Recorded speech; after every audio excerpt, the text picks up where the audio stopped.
Hi, I'm Kaylee, and this is my review of C.S. Lewis's The Abolition of Man.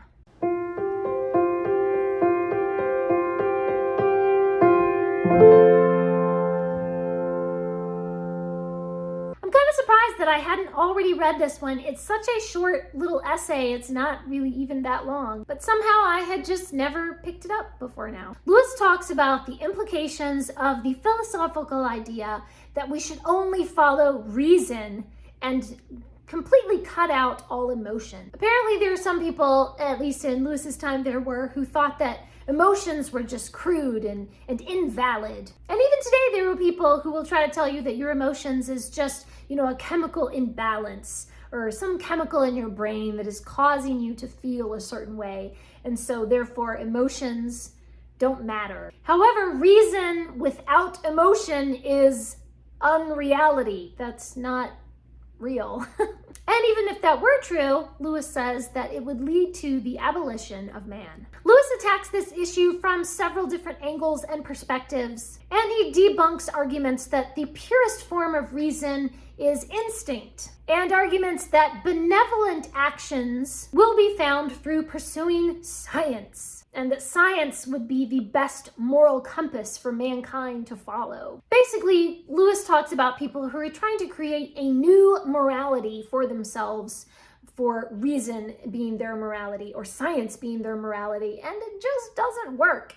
Lewis proves that moral absolutes do exist and that they are universal through all generations and all cultures throughout all of time. And moral absolutes rely on both our reason and our emotions working together so that we can obey the dictates of morality and ethics. You cannot cut emotions out of a person's life because you would destroy that person. And Lewis says that there are basic truths that are self-evident and that are omnipresent in all of mankind. One of my favorite quotes from this book is, "If nothing is self-evident, then nothing can be proved." There has to be some kind of foundation of self-evident truths which are absolute and which apply everywhere, so that then on top of that you have other things that you can prove on top of self-evident things. And you can't throw out all of traditional morality and say that there are no moral absolutes, because then you erode the foundation of your new morality and the very idea of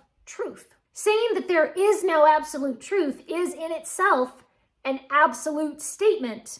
So you just contradicted that there are no absolute truths.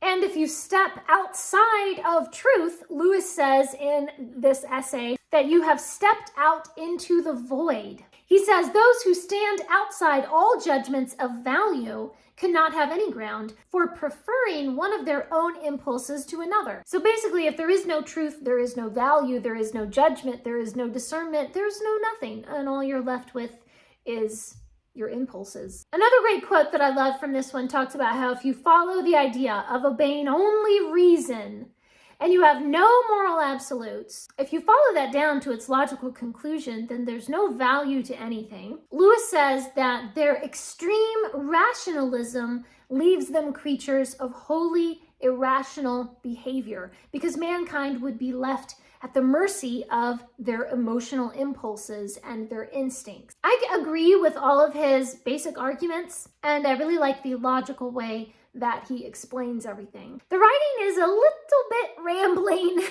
and I get the impression that Lewis is answering very specific arguments from a very specific set of people, and I feel like sometimes it would have been better to just have kept to a more general scope that would be applicable to everyone. However, the writing is really powerful and compelling.